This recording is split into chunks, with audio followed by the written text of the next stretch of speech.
going to call 999. Hello. I can't feel a pulse. Emergency ambulance. Is the patient breathing? Yeah, no, he's not breathing. Patient's not breathing? Not breathing. Okay. What's the address of the emergency, please? We're in the conference centre opposite Westminster. Okay, repeat the address in full to make sure we're coming to the right place, please. QE2, 3rd floor. Okay, thank you very much. Help is on its way to you as we speak. Listen to my instructions very carefully, please. Are you right there with the patient now? Yeah, I'm right by the patient. How old are they, please? They're not breathing. Right, is he awake? No, he's not awake. He's not breathing. Is he breathing at all? No, he's not breathing. I'm medical. He's not breathing. Help is on its way to you. Listen to my instructions very carefully. That help is being organised. Stay on the line. Okay? If there is a defibrillator available, send somebody to get it now and tell me when you have it. Yeah, I think someone's on their way to get it now. Defibrillator. It's on its way. It's on its way. Right, let's see, new event. Yeah, 2286. Listen to me very carefully. I will tell you exactly how to do chest compressions.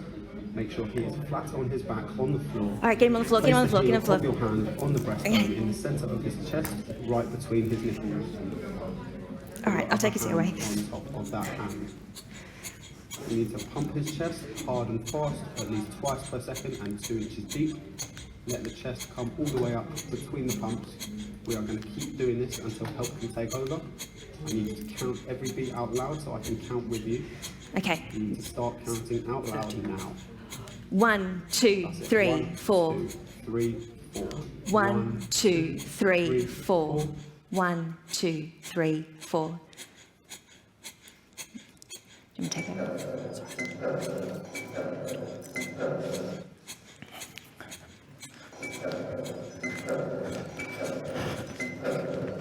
Hey guys, how you doing? Hi, how's it going? Hi. He's like a 50-year-old male. He's my colleague. He's Okay. just collapsed. He's got no pulse. We've started CPR. Okay, no worries. My name is Ben. I'm one of the paramedics. What's your name? George. Natalie, hi. Fantastic. Okay, just come off the chest for me. Just check a pulse. Yeah, okay, back on for me. I'm just going to get some pads on. My colleagues are on the way as well. We're both medical. What can we Okay, do to help? fantastic. Can you cut the shirt off Sure. for me or just get some pads on him? So it was a witness collapse. Witness yeah? collapse. He's only collapsed about 3, 4, 5 minutes ago. Okay, fantastic. Straight back on the chest for me, George, if Yep. you can. Yep. Lovely. That's it. Fantastic. Okay.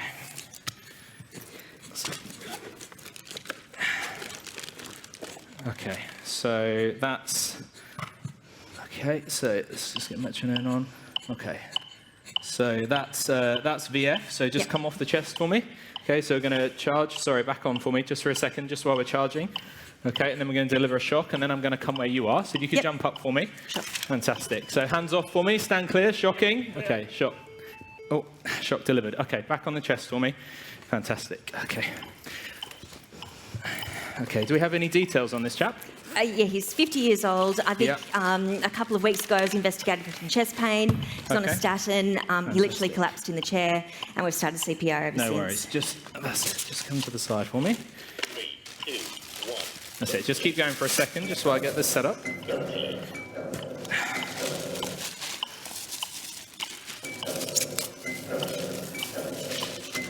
Can we take over? So keep going for me. Okay, switch. Hi guys. Fantastic. Hi Hey guys, how are we doing? Sub-30 team. Hi, how are you doing? Hi, fantastic. Can you give me a quick handover, please? Yeah, no worries. My name's Ben. So this is a 50-year-old George. gentleman, witness collapse, Yep. VF, 1 shock so far. Okay, perfect. You carry on. See if you can get some Ross. The guys are just going to set up, and then I'll explain exactly what's going to happen. Hi, do you know this gentleman? Yeah, he's a colleague of mine. He's 50 years old. He had some chest pain a couple of weeks ago. I think was investigated, collapsed next to me Okay. on the chair. Immediate CPR. He's on some sort of medication. I think he's on a statin. Okay.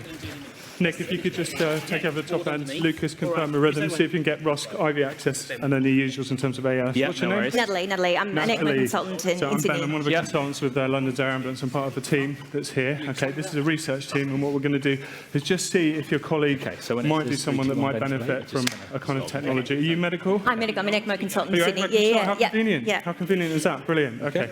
So I'll talk you what's happening. Okay. So we have 2 components to this team. Okay, so the first component is the pre-hospital, okay, because we know that sort of people that work in hospitals often don't have the bandwidth in a pre-hospital environment. So they're going to fight really hard to get ROSC with your colleague, okay? So all the normal ALS have got the Lucas on. They're going to make sure there's an airway that's efficient, okay? Get IV access and start administering the drugs. We've got a pre-hospital component that are trained in ECMO as well, okay? And what they're It's going to go on here. Yeah, well, not necessarily, but what we find is actually getting access with to the femoral artery and the femoral vein takes the longest. And actually, if we get a ROSC, or this isn't a candidate for ECMO, having those two little wires is not the worst thing that's happened to him today. Okay. We can always put an art line, we can put a central line, or we can even just take them out.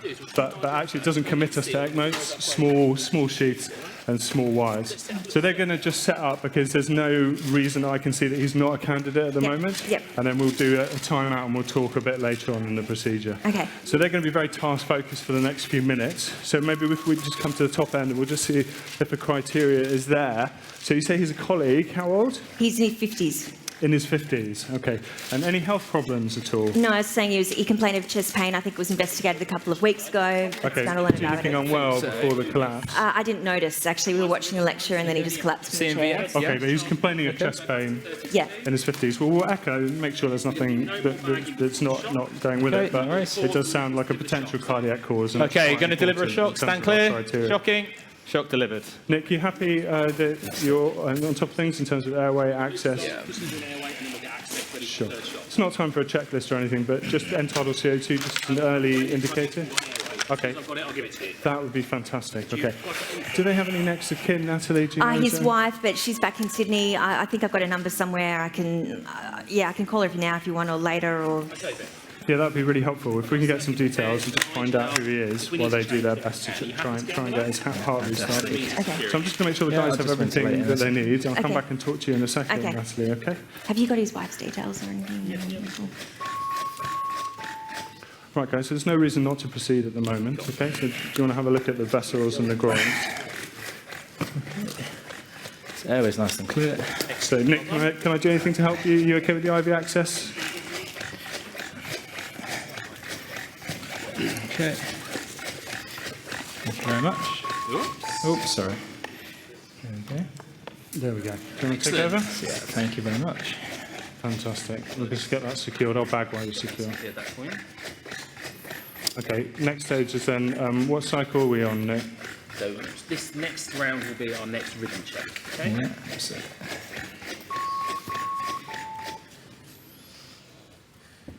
Okay, happy to take over. And what have we got? Pause there. Okay, so end-tidal CO2 of 4. That's good, guys. So, Remaining VF. So charge again, please. okay, so if you can go for some asynchronous ventilation with your shocking, just follow standard ALS procedures. Nick, are you happy to try and get... Okay, IV so access? ready to deliver a shock. Stand clear. Ready for shocking. Shocking. That's it. Shock delivered. Back on. So, Natalie, what the team are going to do, they're going to see if they can find femoral vessels. Yeah, absolutely. We look for the femoral vein, Are you happy to we do look that? for the If I just femoral keep artery, on the airway? and we try and put some sheaths in. And at that point, they'll relax and we'll wait till we get to 20 minutes, because actually the best thing for them is a ROSC and a good strong ROSC. Okay. So that's what we're aiming for. And if we achieve that, that's great.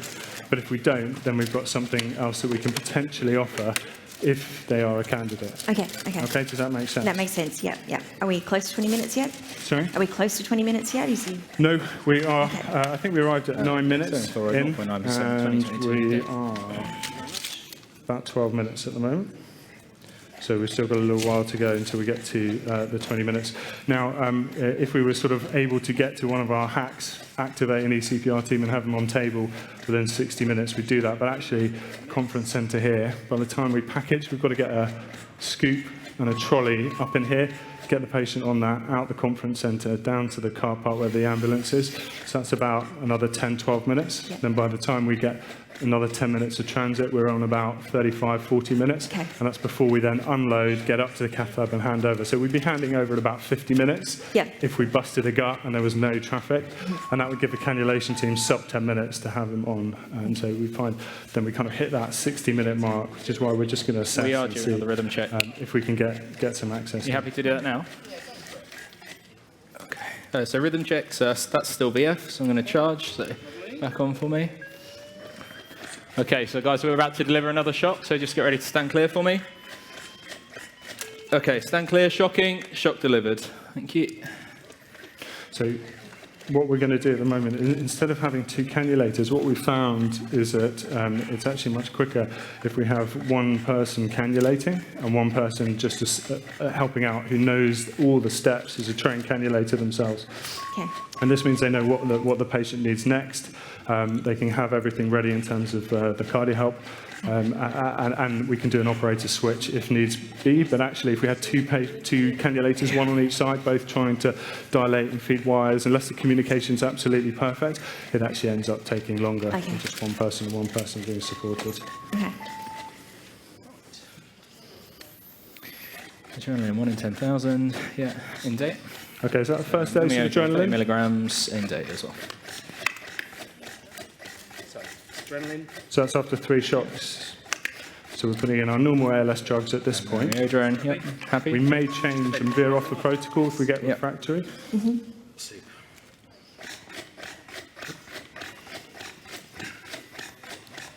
So what we'll do is we'll make sure we've got some extra oxygen, guys. We've got ALS established. Perfect. First adrenaline. So that's at after 3 1550. shots. Great, okay.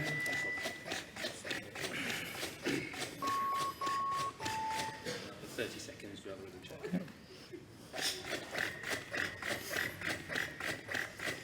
So, anything else we've got 360X if we've got enough oxygen. Yeah, we've got enough oxygen, so other reversible causes. We've got paint airway with good CO2, Yep. CO2 5.5 at the moment. That's Yep. good. Good signs of good perfusion. That's excellent. We've got vascular access to given drugs. Yeah, fantastic. Let's just do a BM. Make Yeah. sure we've got reversible cause. Absolutely. Yeah, so let's make sure that it is most likely to be a cardiac cause. So temperature doesn't feel cold. It's very unlikely in this auditorium, but let's check the temperature as well. BM6. What we could do is when the echo's free, we'll have a quick look at the heart, make sure it's not tamponade. It doesn't sound like that's a likely pathology. Hasn't been on a long flight, not complaining of leg pain. No, got It's here a very week ago. much Chest pain, okay. Okay, so come up to 2 minutes. And no allergies, no other medications. Not that I know of, no. Yeah, happy? Okay. Yeah, so that's VF. So I'm going to charge the life pack. Guys are about to deliver another shock. If you could stand clear at the bottom for me. Simon and Mamoun, ready to just change shock. Okay, stand clear. Shocking. Shock delivered. That's it. So that's 5 shocks, I think, now.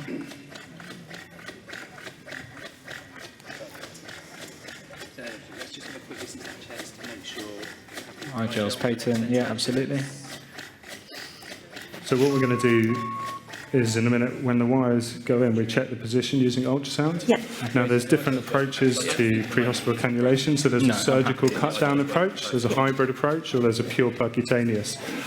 So I guess there's no right or wrong. I think the approach you use is that you're familiar with and that you're the most likely to get success with. For us, we're a pure percutaneous service in hospital, so it would take too much for us to learn to do a surgical technique, and we probably wouldn't do it very well. Okay. With that, we accept a reasonable fail rate with the percutaneous, but actually, anecdotally, our experience from ECPR in hospital is those patients who we can't cannulate or struggle to cannulate, or we have to bail to a surgical approach, always do badly, and often the reason is that their vessels are awful, their vascular paths, they're over catecholamines, they're tiny, difficult to see on ultrasound. And the ones that we find are difficult on ultrasound, anecdotally, the surgeons have found difficult on a surgical cut down because they've been so small and so tortuous. So it may be difficult with ultrasound percutaneous guidance, has an association with poor outcome anyway. So we have an acceptance kind of fail rate of about 10%. Some more adrenaline. Does that mean you stop giving adrenaline now, or are you going to keep giving adrenaline? No, because we haven't reached 20 minutes, so we're not refractory yet. We're just about a minute away from that point, and then what we will do is we'll go through a checklist when the guys are happy, and then we will decide whether it's a candidate. If it is a candidate, we're going to come off the ALS algorithm, and we will stop giving adrenaline and potentially shocks at that point too, because what we want is the coronary perfusion pressure that's going to come from the ECMO flow. But we wait for that time out. We define refractory as 20 minutes, although obviously different people have different definitions, and our ethics approval is at 20 minutes. We can take them off the standard ALS up to that point. So rhythm checks. That's I think still ROSC VF. is the best. Okay, so charging. Yeah. Right, so I'm just going to start getting some So information. Simon at the as we bottom, we're about to do approach that. another rhythm check, another shock. So stand clear for me. Okay, stand clear. Shocking. Shock delivered. Thank you. Shock number 6. Shock number 6. 6. Shot number 6, perfect. Okay, well, actually, Yeah, we're about lovely, 1 thank you. minute. So, Simon, we're about 1 minute away from the 20-minute timeout. How are you guys doing? Okay, fine. Do you want to get your wires in and check positions, and then we'll do a timeout, yeah?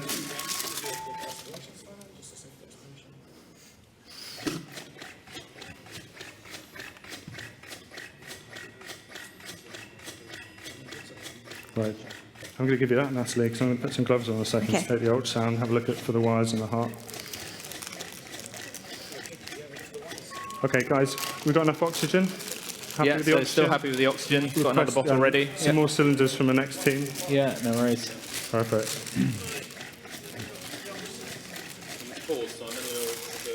So we take our timing as the 999 call when someone's collapsed.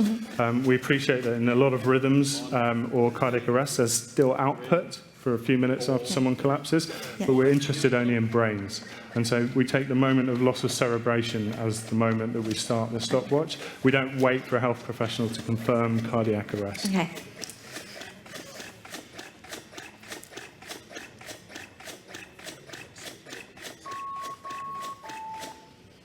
Okay, that looks good. Looks like it's going well. One more wire. So we're at 20 minutes, so it's going to be a timeout slightly later than 20 minutes, guys. Okay, agree, no wire in it. So that's the artery with no wire in the IVC.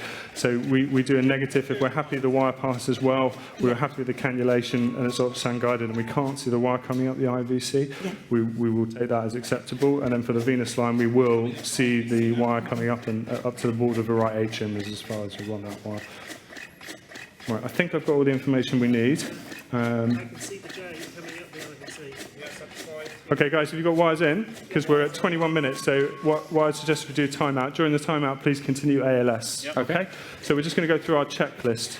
So this is an adult patient, absolutely. yes? We have confirmed Okay, so yes, that they're that's 50 still years VF, old. so charging. Confirmed, Nick, adult patient. Adult patient. Simon, confirmed adult patient. Witness collapse. We're about to deliver a shock. Stand clear for me. Shocking. Thank you very much. Shock Presumed delivered. cardiac etiology, good from the history. Less than 3 minutes from collapse to chest compressions. You can confirm I that? can confirm that. Okay. Signs of life, end tidal more than 1.3. Well, it's much more than that. Yeah, and there's still absolutely. electrical activity, albeit VF. Not pregnant. Now, there are no factors that suggest that ECMO would be inappropriate in this patient. No known about DNA CPR, frailty, significant comorbidities. Okay, fantastic. In which case, this is a candidate. Simon Mamoun, happy for you to cannulate. Okay? So dilate and cannulas, okay? Right, carry on. No more adrenaline, please. Okay? Shocking every 2 minutes? No, you're going to hold off your shocks because we're going to get the cannulas in and get the soup. Perfect. Okay. Just ventilating. Right, Simon, let me help you. Do you need some gloves? We had a total of 2. I'll do We had that a for total you. of 2, didn't we? Yeah.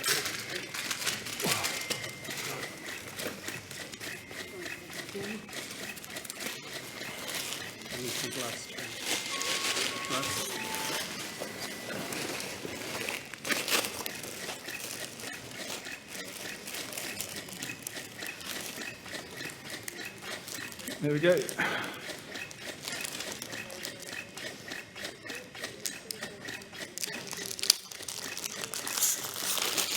Gloves.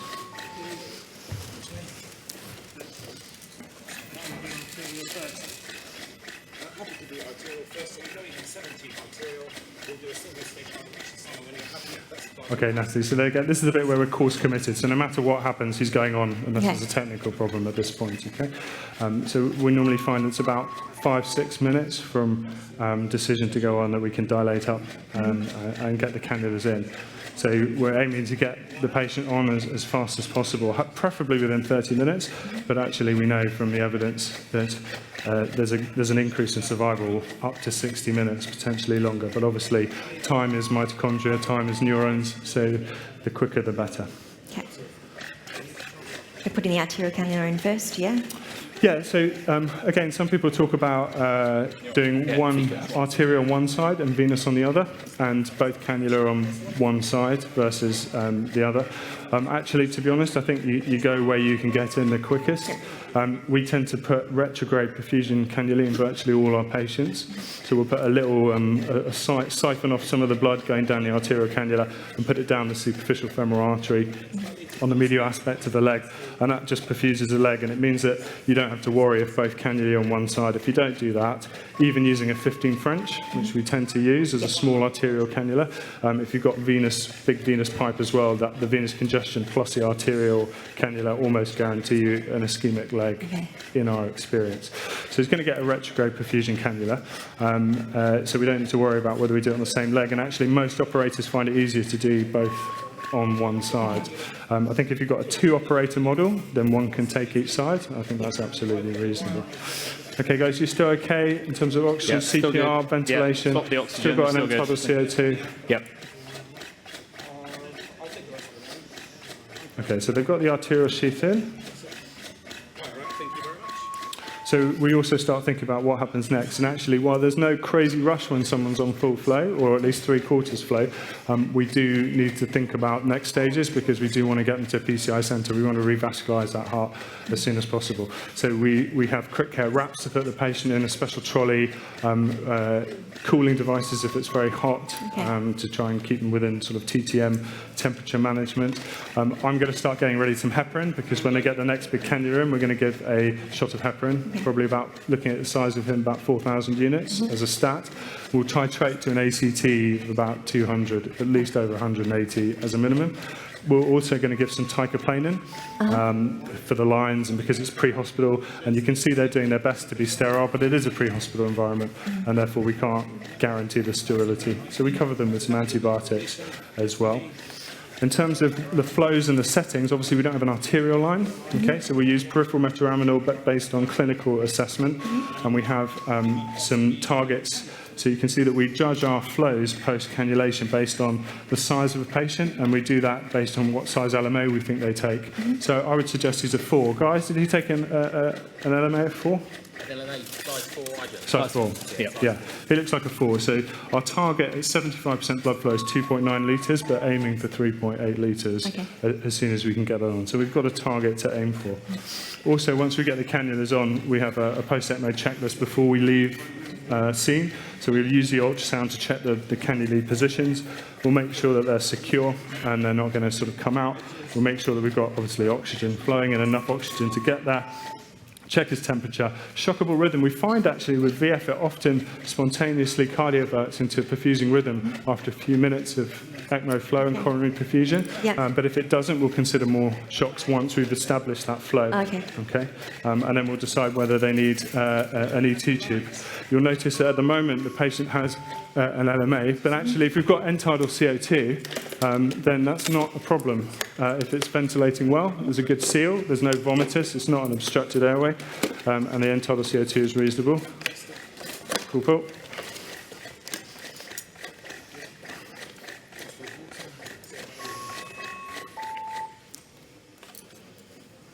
But what we might do is put an end-tidal CO2. Got them? Okay, I've got both. So I'm going to connect the cardio help onto oxygen.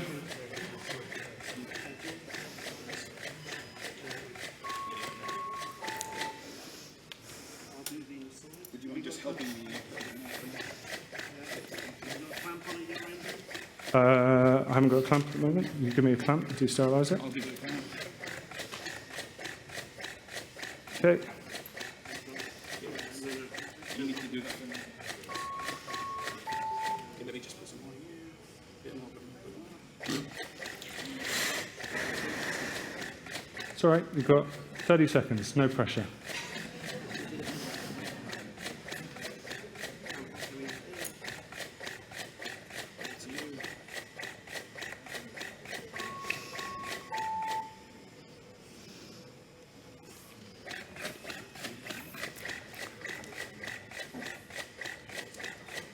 You on? Okay. Clamps off.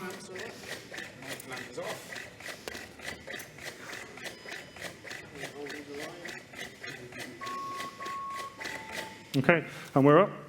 And we're on 2, so we said we'd aim for 2.9 initially. Okay, so we're going to aim to get up to 2.9 and 3.4 flows. So at this point, we're at 75% full flow. So we keep the Lucas going for a minute, just because we don't want any clot around the aortic root, okay? And continue ventilating just till we've confirmed all the oxygen, the colour change. But in a minute, we're going to stop the Lucas, okay? And at the point we stop that, we're going to think about packaging and all the post-checklists. So we've got the flows that we want. You're going to secure the cannula. And guys, I'm going to stop you there at 30 minutes on the dot. Okay, well done.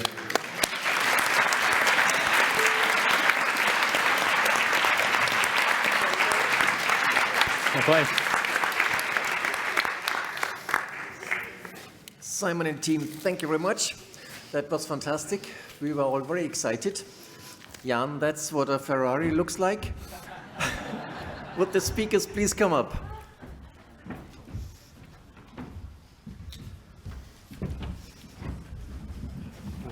Alex. So that was a little bit of fun. Thank you for bearing with us a little bit in the moment. We didn't want to get into the in-hospital, out-of-hospital cardiac arrest debate. We just happen to be out of hospital here, so we chose to go that way. To us, it's about the speed of time from cardiac arrest to implementation of ECMO. Just a few words at the end, really. The thing we wanted to say, it's not about the prima donna who puts the pipes in. It's the whole team that was there. So we've got the two Bens, we've got Nick, we've got George, we've got Natalie, we've got Mamoun, and that was everybody. And person to person at the call centre. And it really is a team effort. It's not just about the cannulation, although that's what we demonstrated there. So there's this, I've forgotten her name now. I know she starts off Amy. She talks about teaming and it being different from a team. So teaming, she talks about, is teamwork on the fly. And slightly different to a sports team which can rehearse and practice their moves continuously throughout time. A lot of what we do in ECPR is a team that forms instantaneously and has to function as a team at that point in time. So you can do little bits of rehearsal, but you're with a different group of people all the time. And it's how you work in those groups. So you have to be collaborative, you have to be coordinated, you have to be empathic of the people around you. You have to value everybody's role in that team. And really, I suppose that was our message, really, I think. ECPR, with a mixture of people who've never met before, you need to use all your team human factors. Sorry, I'm out of breath. So things like cognitive aids, prevent fixation errors. I was there, Mamoun and I were there as the cannulators. Our role was purely technical, and we were just the procedurists who were going to do that. But we become very fixated on what we do. Use all the information around you. Ben had checklists. He tried to distribute the workload throughout the event, and he communicated very effectively. And really, it's a plea to everybody. It's not about the prima donna who puts the pipes in. It's about the whole team, and you really have to function well as a team. And with that, I'd just like to thank everybody for allowing us to have a bit of fun. So our mannequins came from SimBodies and the simulator company. Stryker lent us the Lucas and the LifePak 15. Yettinger gave us the CardioHelp and the circuit and the cannulae. And all the staff come really from either London's ambulance service, London's air ambulance, or us at Barts Health. And that was it. Thank you.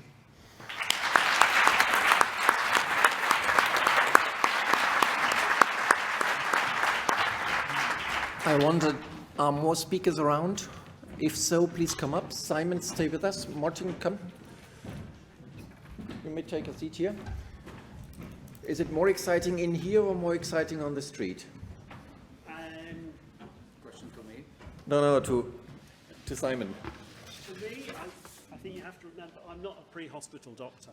So being put into a pre-hospital setting, I'm like a rabbit with the eyes in the headlights. So I find the pre-hospital setting quite an unusual setting to be in. I'm slowly getting more used to it. But that was why we're so utterly dependent on the pre-hospital team being with us and us just being the technicians that put the pipes in. And we rely on others to provide those skills. It's slightly more exciting outside the hospital, especially on a rainy building site when you're sinking into mud with a very expensive CardioHelp. When do you get informed Who informs you and at what time point? So for the study we're running, the call to the emergency services is taken by a dispatcher. And as soon as it's allocated to a cardiac arrest, which means an immediate response is sent by London Ambulance, an alternative set of paramedics called the APPs, or Advanced Paramedic Practitioners, listen into the call. And they use their kind of like Scooby sense to kind of ascertain whether the arrest was witnessed or not, and they would dispatch us at that point. So usually you're dispatched within about 2.5 minutes of the arrest. Okay. It means we can't be sat in the hospital doing other things. It means we have to be sat in the car, roaming around the city, waiting to be dispatched, which is very resource intensive. But if you want to really shorten that time that you get to the patient, you have to use that resource and redundancy to get over that. Are you available around the clock?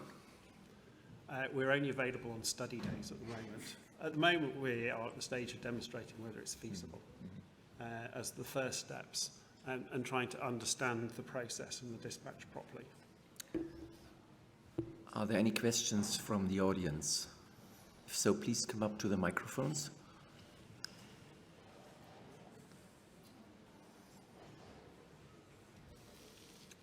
Okay, not yet. I want to go back a little bit. Martin, we heard during the first lecture, selection criteria are so important, and we heard that pH and lactate are poor prognostic markers. Now, if I saw right, at your study, there wasn't really a difference. There were patients with a pH below 6.9 and above 6.9, and I think also lactate above and below 10.9, and there wasn't a significant difference. So would you still go for cannulating those with a low pH? I think the circumstances of the arrest take priority. So if you have a patient who has been briefly assessed by bystander and then resuscitated, and with a quick access to qualified CPR and then with the transfer, then you proceed without these markers. But if you are not sure about the circumstances, there's always a chance to take a blood gas on admission and to decide. So I don't think whether we follow in all of these patients the decision based on the biochemical criteria. So there's a clear-cut threshold for pH and for some lactate where you would really decide in case of uncertainty that you wouldn't proceed with the ECMO. Yeah? And also, if I may advocate for the in-house procedures, I would like to congratulate Simon for all they've done and demonstrated.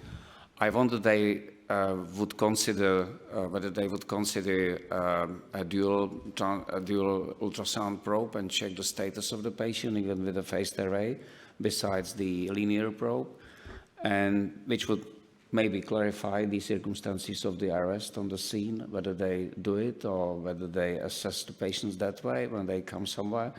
And I also have to ask, why do you put the sheath first? Because it delays the cannulation. I would go first with the cannula straightforward. Right. So our strategy has always been to get the wires in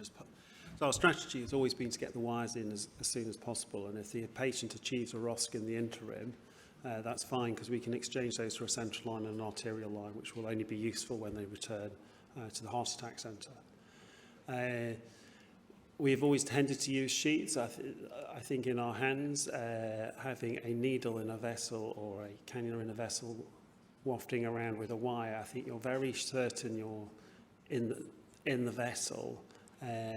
You can aspirate on the sheath as well and be very confident that you're not either gone out the back or created a dissection flap. So it's always been our practice to use sheaths. It feels very safe in our hands. But the whole thing is about getting the wires in quickly, because that's the troublesome part of the thing. And we can start that before we've decided whether they should go on to ECPR. We really endeavour to try and not impede the conventional resuscitation, because actually if the patient comes back on the 4th or 5th shock, then that's probably more favourable to us putting them on ECPR, and we'll change our lines over. Obviously, the debate comes then is if people have a rearrest and they don't get a sustained ROSC, or they recovery in some form of cardiogenic shock. But I suppose there's different questions and different indications for ECMO at that point in time. If you're not successful in cannulating, how long would you try to? At the moment, we say if we can't get them on within 60 minutes, that we will stop at that point in time. I'm aware there's data out there, certainly from Dimitris, showing that much longer periods of professional CPR are associated with some acceptable neurological outcomes. But our initial phases, we say if we can't achieve flow within 60 minutes of the arrest, that we will persist, or we will stop trying to cannulate the patient at that point in time. Question to all of you. Who should do ECPR? Which center? And will it eventually become state-of-the-art, either at the scene or in the emergency department? What do you think, Martin? I would follow some international recommendations, so having a ECMO and ECPR center as part of the ECMO center in every complex cardiac center. So if we are lucky, we may have one complex cardiac center per million European population, maybe. And then the question is only about the collateral service to it, like the retrieval service and the availability. I understand that in less populated Sweden, somewhere in the mountains or somewhere in a remote English countryside, the travel of ECMO to the scene makes sense to me, rather than in the densely populated urban area where I would do it vice versa as we do. Yeah. Alex?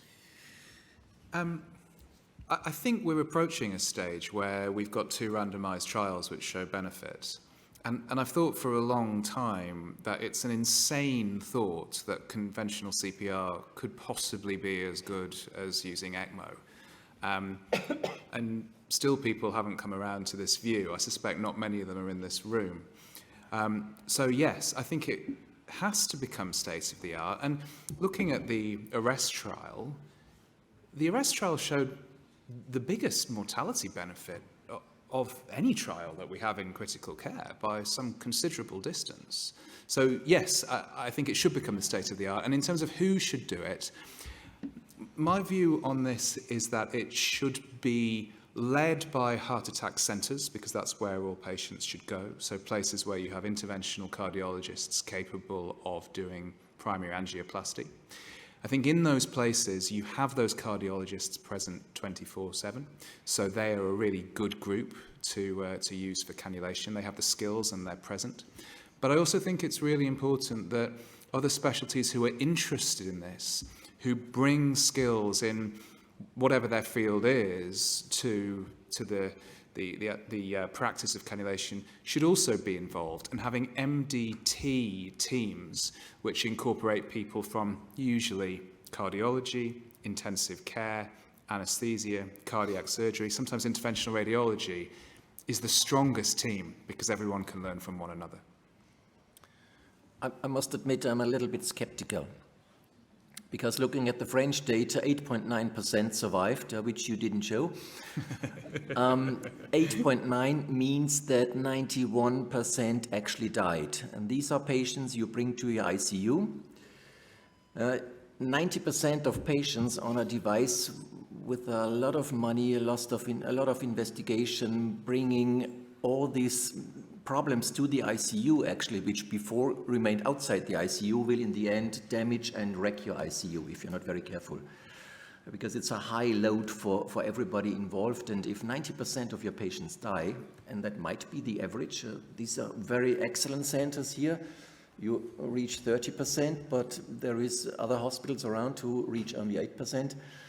In the end, I see a big danger that the nurses will just leave you and you will not be able to do it anymore. Are you doing anything to avoid that? Well, although I'm an enthusiast, I share those cautions actually, and I think the thing we really don't understand is the societal impact of what we're doing. We talk about people having favourable neurological outcomes at CPC1 and CPC2, but we know that covers a wide range of disabilities in itself, and we had we're discharging these people at home and the impacts on families and society and what we're doing, we have to understand more. I think having high mortality on the ICU, it's one aspect that causes distress in nurses and the doctors and the therapists who work on there, but it's often a combination of factors within the ICU, not purely the mortality alone, that causes distress and destroys your ICU. So it's one thing to consider, but we have to consider everything else that we do to our staff at the same time. And just answering your earlier question about who should do it, to me, it's anybody who we can demonstrate's got the competencies. And I see it doesn't have to be a cardiologist, a surgeon, or anybody. I don't see why we can't train our advanced paramedics to be people who put wires into vessels. If we understand how to do that, and we can train multiple groups of healthcare professionals if we get our training programs right to deliver the care. So it doesn't have to be the specific domain of a group of people. But I would say they all need to go to a heart attack centre for interventional cardiology. We are actually advanced in time. You had a question. I suggest you go to the microphone. Jan, you were standing there for a longer time.